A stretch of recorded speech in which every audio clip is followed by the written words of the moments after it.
बिस्मिल्लाहिर्रहमानिर्रहीम, अस्सलामुअलैकुम। Welcome to Areeb cricket world digital media. इस उम्मीद के साथ कि आप लोग बहुत ज़्यादा खैरियत से होंगे और अपना ख्याल रख रहे होंगे। सब्सक्राइब कर लीजिएगा अगर पहली दफ़ा विजिट कर रहे हैं चैनल पे, और नोटिफिकेशन भी ऑल पे इनेबल कर लीजिएगा ताकि आपको आने वाली क्रिकेट से रिलेटेड न्यूज़ अपडेट्स मिलती रहें सबसे पहले। तो भैया, टेस्ट क्रिकेट का बड़ा धमाकेदार दिन था और पाकिस्तानी फैंस आज जाहिर सी बात है बहुत खुश होंगे, क्योंकि पाकिस्तान पहली दफ़ा ऐसी पोजीशन में है एक अरसे बाद कि हम कोई टेस्ट मैच जीत रहे हैं एट होम। फरवरी 2021 last time when we have won. So अब उसके बाद जो है वो पहली दफ़ा ऐसा होने जा रहा है कि हम कहीं करीब आ गए हैं, किसी बड़ी अपोजिशन को हमने लुटा दिया है, लिटा दिया है, फेंटी लगा दी है, जो भी आप कह लो। लेकिन अभी भी वही कहूँगा कि भाई ऐसा कुछ नहीं हुआ कि आप ये कह दो कि हम जीत ही गए, क्योंकि बॉस ये विकेट अगर हैवी रोलर लिया इंग्लैंड ने then that will becomes a difficult for Pakistani bowlers to bowl on this wicket. और हैवी रोलर वो लाजमी लेंगे, बट उसके अलावा भी पाकिस्तान को चांस है बहुत ज़्यादा। उस पर चलते हैं, बात करते हैं। मगर दूसरी तरफ हमारे पड़ोस में इंडिया ने यार कमाल ही कर दिया। मतलब यार ये लोग पता नहीं कौन सी क्रिकेट खेल रहे हैं यार। कभी तो मतलब हैरान परेशान कर देते हैं पॉजिटिव नोट पे, कभी बिल्कुल ही नेगेटिव हो जाता है मामला। मतलब पहले 36 पे आउट हुए थे एडिलेड में, और अब यहाँ पे जो है वो 46 पे आउट होगा न्यूजीलैंड के खिलाफ। But hats off to the bowlers of New Zealand, विलियो रॉक 4 for 22 and Tim Southee 5 for, मतलब आउटस्टैंडिंग बॉलिंग। देखो यार, कंडीशंस का भी उनको फ़ायदा हुआ। इन दोनों चीज़ों पर बात करेंगे, तो इसीलिए जो है वो आप लोगों से रिक्वेस्ट होगी कि कंप्लीट वॉच किया करो यार वीडियो को, क्योंकि आधी अधूरी बात किसी की भी नहीं समझ में आती। वही बात है ना, फ़ायदा कुछ भी नहीं होता फिर। सो पहले तो पाकिस्तान की टीम ने भैया आज इनिंग्स अपनी आगाज़ जो है वो सबसे पहले जब किया तो इंग्लैंड की टीम को जो है वो आउट किया। लेकिन ये जो पार्टनरशिप लगी एंड में, इसने पाकिस्तान को डेंट किया, क्योंकि ये जो पार्टनरशिप थी यहाँ पे जो 28-29 रन जो भी बने वो मेरे ख्याल में पाकिस्तान ने थोड़े ज़्यादा दे दिए। और यहाँ पर शान मसूद की कप्तानी पे भी बात आ जाती है कि either you are attacking either you are defencing, you don't want to do too much, anything you want in between compatibility. आपको उसमें जो है वो ज़्यादा टू मच करने की ज़रूरत नहीं है। मेरे ख्याल में ये चीज़ पाकिस्तान को नज़र आई आज हमने देखा जब।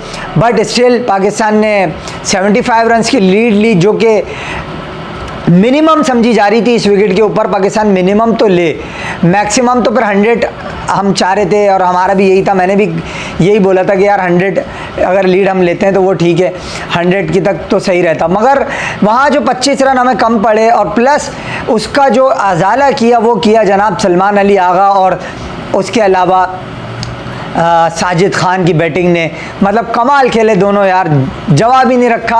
आउटस्टैंडिंग और रन बॉल खेले, और दोनों की बड़ी ज़बरदस्त 63 और रन उसके सलमान अली आगा के जो थे, उसने कमाल बैटिंग की है यार। लोअर ऑर्डर में ही इज़ जस्ट टू गुड, और मतलब जितनी कंसिस्टेंसी से परफॉर्म कर रहा है that is a very good sign for Pakistan cricket. और इंग्लैंड को फ्रस्ट्रेट किया। 2 चांसेस उसको ज़रूर मिले, एक जो है वो जेमी स्मिथ ने छोड़ा था विकेटों के पीछे, और दूसरा जो रूट ने छोड़ा था, तो वो इंग्लैंड को बहुत ज़्यादा फ्रस्ट्रेट कर गया। और वहाँ से ही जो है वो पाकिस्तान को मोमेंटम मिला, और उस मोमेंटम के साथ सलमान ने और उसके अलावा साजिद ने फेंटी लगा दी ज़बरदस्त। लेकिन सवाल फिर भी वहीं आता है, मैं नेगेटिव बात नहीं करूँगा, मगर यार ये सऊद शकील से पूछो भाई, तू कौन सा ऐसा स्पिन ट्रैक आएगा जहां स्पिनर को अच्छा खेल के ये बात साबित करेगा कि तू स्पिन का बहुत अच्छा प्लेयर है। कप्तानी की जुगाड़ बेशरम। और उसके अलावा जो है वो रिजवान कब रन करेगा? ठीक है, 22-23 रन करे, सब ने स्टार्ट्स लिए। कामरान गुलाम ने अभी भी 26 रन किए। मगर फिर वही सवाल, जब तक आपका कप्तान लीडिंग फ्रॉम द फ्रंट नहीं करेगा तो आपको एक जो है वो क्या कहते हैं आप उसको, कॉन्फिडेंस लेवल आपका while the captaincy cap on in the field आपको नहीं मिलता। और शान मसूद को यही चीज़ जो है वो लैक कर रही है। देखो इस विकेट के ऊपर हम शुरू से एक ही बात कह रहे थे कि अगर तो शार्प ब्रेक हुआ तो मसला होगा। मगर यहाँ प्रॉब्लम क्या हो रहा है? प्रॉब्लम ये हो रहा है कि in between stump to stump line अगर आप देखो, वहाँ पे तो बॉल को बिल्कुल कुछ नहीं मिल रहा। मगर जो आउटसाइड दी ऑफ स्टम्प वाला रफ पैच है, अगर आप वहाँ से बॉल करते हो छोड़ के, तो मेरे ख्याल में वहाँ से आपको फिर भी मिल रहा है। और जो बॉलर बॉल को पटक के कर रहा है बॉल, उसको तो मिल रहा है। मगर नौमान अली को यहाँ आप देखो, उसने क्या टेक्निक निकाली, उसने फ्लैट से बॉल को लूप दे के छोड़ रहा है। अब उस तरीके से अगर आप छोड़ते हो बॉल को तो आपको डेफिनेटली विकेट से ग्रिप मिलता है, और नौमान को वो मिल रहा है। Sajid outstanding 7 for by him, और मतलब कमबैक किया, और जो उसने बयान दिया है वो मतलब यार देखने से ताल्लुक़ रखता है, और वो यूं करके जो एक एक्शन करना ज़बरदस्त। लेकिन एग्रेशन जो टू मच हो जाता है वो भी ज़्यादा अच्छा नहीं होता। मगर बात उसकी बिल्कुल ठीक है जो कह रहा है वो, कि यार मैं जब परफॉर्म करता हूँ जहाँ भी मुझे निकाल देते हैं। क्यों भाई, वही बात है ना, अच्छा कर रहा है तो निकाल रहे हो आप। सो ये उसका सवाल मेरे ख्याल में वैलिड है, और यहाँ से जो हमारे होस्ट थे उनकी भी बोलती शायद बंद कर दी उसने इन बातों से, क्योंकि कहीं ना कहीं वो ये बात कह गया कि यार मतलब मैं क्यों जो है वो ऐसा मेरे साथ हो रहा है कि मैं स्कोर भी करूं और ड्रॉप भी हो जाऊं। सो मेरे ख्याल में ये जो एक चीज़ है ना, ये पाकिस्तान क्रिकेट में आपको यकीनी तौर पे देखनी पड़ेगी कि हमें कब कब जो है वो किस किस को खिलाना है और कब कब किस किस को बिठाना है, क्योंकि आप अपनी पसंद नापसंद के चक्कर में परफॉर्मर्स का हक मार देते हो। आप साजिद जो ऑस्ट्रेलिया के खिलाफ खेला था 3 आउट करे थे वहाँ भी, वो उसके बाद ड्रॉप होना बनता नहीं था उसका, ठीक है। बांग्लादेश में आपको 6 विकेटें लेके जिता कर आया था। तो मेरे ख्याल में परफॉर्मेंस तो उसकी हमेशा से रही है, और एक तो पहली बार डोमेस्टिक का परफॉर्मर है, तो भाई उसको टेस्ट मैच में या 4 डे क्रिकेट लॉन्गर वर्जन में बॉलिंग करना आती है। मगर यहाँ पे जो विकेट थी उसने भी बड़ा सपोर्ट किया साजिद को, और द वे ही bowled Harry Brook, that's a peach of a delivery. अब अगर कॉपीराइट का इशू नहीं होता तो मैं ज़रूर उसको रख के सामने बात करता आप लोगों से, मगर यार he was just at that particular day he was just unplayable. और 7 आउट उन्होंने किए, और उसके अलावा जो है वो नौमान अली ने भी बड़ी ज़बरदस्त बॉलिंग की, शानदार बॉलिंग की। मगर वही बात, अगर पाकिस्तान एक और फास्ट बॉलर के साथ जाता सो मेरे ख्याल में ये है कि यहाँ पे पाकिस्तान और ज़्यादा जल्दी इनको आउट कर लेता। और जो 20 विकेटें लेने की बात होती है वो नज़र आई, पाकिस्तान टीम जल नज़र आई, लड़ती हुई नज़र आई, अटैक करती हुई नज़र आई, फील्ड में जिद्दोजहद करती हुई नज़र आई, while fielding, while pickup the ball with the ball, while bowling. मेरे ख्याल में पाकिस्तान की टीम में एक स्पार्क नज़र आया जो मिसिंग था, और एक ऐसी कगार पे आके खड़ी हो गई है टीम के यहाँ से जीत सकती है, बिल्कुल जीत सकती है। Is in a driving seat अगर मैं कहूँ तो गलत नहीं होगा। मगर फिर भी एक जो डर है वो मुझे डर जो है वो ये जो रूट का है, ये साला जो है भाई सीधी बात है वर्ल्ड क्लास प्लेयर है, ऑली पोप भी कम नहीं है, बट उसके बाद जो ब्रुक और स्टोक्स हैं ये 2-4 खिलाड़ी हैं, आपको इनको ठिकाने लगाना है, कोशिश करना है दोनों को पहले दूसरे सेशन के बीच में ठिकाने लगा के काम उतार दें, वरना तो फिर पाकिस्तान के लिए ट्रबल हो सकता है। Yes, England can win, Pakistan can win, nobody can survive. This is a big thing which you have to understand. जो होना है कल होना है, या इंग्लैंड ने जीतना है पाकिस्तान ने जीतना है, क्योंकि ऐसा नहीं हो सकता कि इंग्लैंड कोशिश करे हम कल सरवाइव कर लें, और ना उनका ऐसा गेम है। और इस विकेट के ऊपर अगर तो आप रन बॉल खेलते हो या अटैक करते हो तो ठीक है, आप शेल में जाते हो तो वो आप नहीं कर सकते इस विकेट पे, क्योंकि आउट डिलीवरी टर्न होकर आपको ले सकता है। सो मेरे ख्याल में ये चीज़ है। बट यहाँ पे शान मसूद ने फिर एक गलती की आखिरी घंटे में।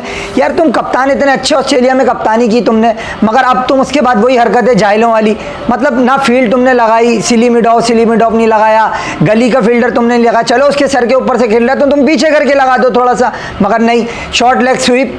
जब आप देखो बैट्समैन स्वीप शॉट कब खेलता है, जब उसको गेंद समझ नहीं आ रही होती या उसको पता नहीं होता टर्न होकर किधर जाएगी, तो वो फिर स्वीप शॉट खेलता है। और इंग्लैंड 90% स्वीप शॉट खेल रहा है। सो इट मीन्स आपको राउंड द विकेट एंगल से जाके एलबीडब्ल्यू इन प्ले लाना चाहिए, चाहे नौमान हो चाहे साजिद हो।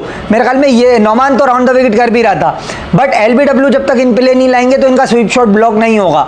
और स्वीपर लगा के आप एक रन देते रहोगे, इससे होना कुछ भी नहीं है, क्योंकि आउट बाउंड्री मिल जाती है यहाँ से। सो आपको या तो गली का फील्डर लगाना पड़ेगा, जैसे शॉर्ट कवर या short mid of Ben Stokes ने लगाया था अपनी कप्तानी में। मेरे ख्याल में शान मसूद को ये वाली ट्रिक्स करनी चाहिए। फील्ड खोलने का मकसद बिल्कुल भी नहीं है, रन तो बनेंगे, देखो रन आप बनाने दो।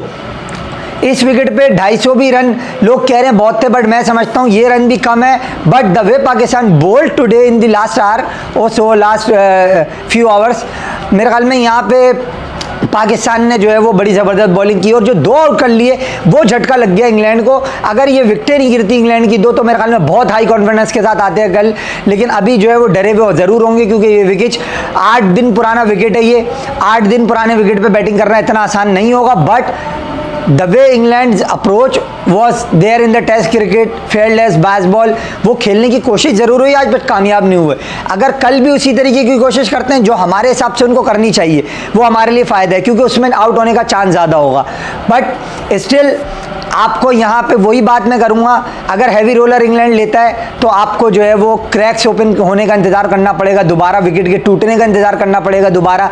अगर विकेट टूटेगा तो ही फिर मसला जो है वो पाकिस्तान के हक में जाएगा। जाएगा, लेकिन वो मैं ये बात गारंटी से कह रहा हूँ वो हैवी रोलर सुबह लेगा बेन स्टोक्स लाजमी। अगर उसकी एक आध विकेट और गिर गई यहाँ से, नहीं भी गिरी जब भी लेगा, क्यों? क्योंकि उसको ये चीज़ देखनी है कि हमारे लिए थोड़ा बहुत कुछ मामला बने, और वो मोमेंटम उनके साथ जा भी सकता है, इसमें कोई शक की बात नहीं है।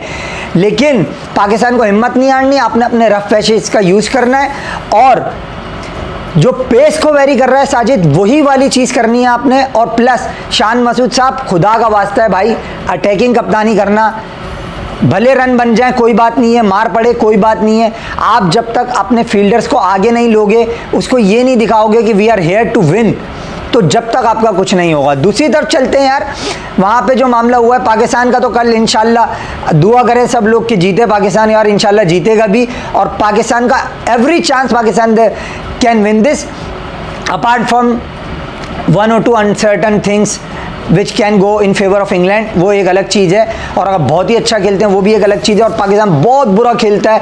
एक चीज़ जो मुझे डरा रही है वो ये है कि यार इनसे एक्सपेक्टेशन लगाओ तो ये साले हाथों में आ जाते हैं, पहली बात। और दूसरी बात, ये जो हार का पाकिस्तान के अंदर एक आदत सी मच गई है प्लेयर्स में, मेरे ख्याल में ये चीज़ पाकिस्तान के प्लेयर्स के जहनों में होगी।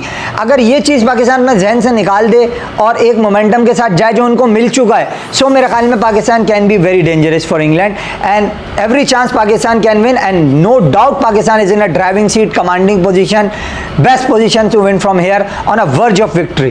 Right then, न्यूजीलैंड और इंग्लैंड का देखो, जो न्यूजीलैंड और इंडिया का रादर जो टेस्ट मैच चल रहा है उसकी थोड़ी सी बात करूंगा जाते जाते, कि यार इंडिया की टीम वो टीम है जो आपको वर्ल्ड क्रिकेट में नंबर 1 है, जाहिर सी बात है। टेस्ट क्रिकेट में बड़ी ज़बरदस्त परफॉर्मेंसेस रही, T20 वर्ल्ड कप में भी बड़ा शानदार खेला, 2 WTC के फाइनल खेल चुके हैं, जीते नहीं है, बट ये कंसिस्टेंट परफॉर्मेंस करती हुई आती हुई टीम है। मगर अचानक इनको झटका लगता है और इनकी गाड़ी में ब्रेक लगता है, और ये हरकत ऐसी कर देते हैं जैसे इन्होंने पहले की थी, 36 पे आउट हो गए, और उसके बाद फिर जो सीरीज जीती थी वो वाली कमाल ही कर दिया था, मतलब यंग बच्चों के साथ जीत गए थे। तो ये इंडिया की टीम है, मुझे तो इतना कोई वरी होने की बात है नहीं। क्यों? मैं ये समझता हूँ कि ये टीम इंडिया उठना जानती है गिर के, और इनको अपनी गलतियों का पता है, इनके सिस्टम का फॉल्ट नहीं है। हमारी क्रिकेट होती है अगर इसकी जगह यहाँ पे, तो ज़रूर आप कह सकते थे कि डैमेज होता, बट आज कंडीशन ने साउथी को फेवर किया। जिसका बॉल जो है वो वेस्ट से ऊपर नहीं आ रहा, उसका बॉल आज बड़ा ज़बरदस्त स्ट्रोक किया, और उसने जो है वो बड़ी ज़बरदस्त बॉलिंग परफॉर्मेंस दिखाई, और चाहे रोहित शर्मा हो, विराट कोहली हो, कोई ना टिक सका। मतलब 3 आपके प्लेयर सिर्फ डबल फिगर में आ रहे हैं, तो आप इससे अंदाज़ा लगा लो, 2 प्लेयर रादर आपके डबल फिगर में आ रहे हैं। और उसके बाद जो कॉन्वे ने बैटिंग की आउटस्टैंडिंग, विलो रॉक की बॉलिंग ज़बरदस्ती, 4 आउट उन्होंने किए, और उसके अलावा 5 साउथी ने किए, इन दोनों की बड़ी ज़बरदस्त बॉलिंग थी। लेकिन जो कॉन्वे ने 91 करके 134 की लीड दिला दी है इंडिया को कि अगेंस्ट न्यूजीलैंड को, मेरे ख्याल में ये बड़ी ज़बरदस्त है। और इंडिया वाले ये टेस्ट मैच हार जाए, मगर मुझे इस बात का पूरा वो है कि यार ये नागानी थी, ठीक है हो गई, मगर फिर भी बात ये है कि इंडिया के जो यंग लॉट जो आ रही है अभी खेलने के लिए, मेरे ख्याल में जो अभी चल रही है टेस्ट मैच क्रिकेट में, उनको ये चीज़ सोचनी पड़ेगी कि जब तक रोहित शर्मा और विराट कोहली हैं, जब तक तो आप ये सब कर सकते हो बर्दाश्त, मगर जब वो चले जाएंगे फिर आप क्या करोगे, ये सबसे बड़ा सवाल है। और ये सुस्ती की दुकान जो लगती है राहुल की तरफ से, दीगर की तरफ से, मेरे ख्याल में यहाँ से आपको थोड़ा सा देखना पड़ेगा। और दूसरी चीज़ ये कि इंडिया एक सेट आउटफिट है, न्यूजीलैंड उनके घर में आके खेल रही है, आपने कंडीशंस दी उनको, कंडीशन से उनको फ़ायदा हो गया, बट जडेजा और अश्विन की बॉलिंग जो है ना, ये आपको इंडिया को गेम में वापस ला सकती है। प्लस जो सेकेंड इनिंग की आपकी बैटिंग है, अब वहाँ से आपको देना पड़ेगा। देखो न्यूजीलैंड गेम में ज़रूर है, मगर अभी भी आपको मैं ये कहूँगा कि इंडिया 3 दिन में जब टेस्ट मैच जीत सकता है तो कमबैक भी कर सकता है। डजंट मीन कि न्यूजीलैंड ये मैच नहीं जीत सकता, बिल्कुल जीत सकता है यार, पोजीशन में भी अच्छी है, but it's only day 2, there is lot more cricket left. और बेंगलोर की विकेट सबको पता है बैटिंग के लिए अच्छी भी होती है, आज थोड़ी सी हेल्प ज़रूर मिली, वो बारिश वारिश भी हुई है, ये सारे मामला रहे, लेकिन सेकेंड इनिंग में अब इंडिया को चाहिए कि अपनी बैटिंग को ज़रा थोड़ा दें, और रोहित शर्मा जो है, विराट कोहली, ऋषभ पंत, इन लोगों को चाहिए कि अपना एक इनिशिएटिव लेके रन्स करके दें इंडिया को, क्योंकि वरना बड़ी बुरी शिकस्त हो जाएगी ये, क्योंकि 134 की लीड अभी है, कहीं 100 मजीद होगा तो फिर वो इंडिया के लिए एक मसला जो है ना वो दूसरा हो जाएगा कि 500 रन बनाना, और फिर मेरे ख्याल में वो इतना कोई मज़ा आएगा नहीं उसमें। बार के मैच मैंने वो वाला नहीं देखा जो सच्ची बात है इंडिया और न्यूजीलैंड का, थोड़ा बहुत झलकियों में देखा, बट पाकिस्तान का जो मोमेंटम था वो बड़ा आला था और पाकिस्तान गेम में बहुत लग रहा था पहली मरतबा। सो इस वजह से बाकी कल इंशाल्लाह मैच देखेंगे तो बात करेंगे। इजाज़त दें, अपना बात से ख्याल रखिएगा। अल्लाह।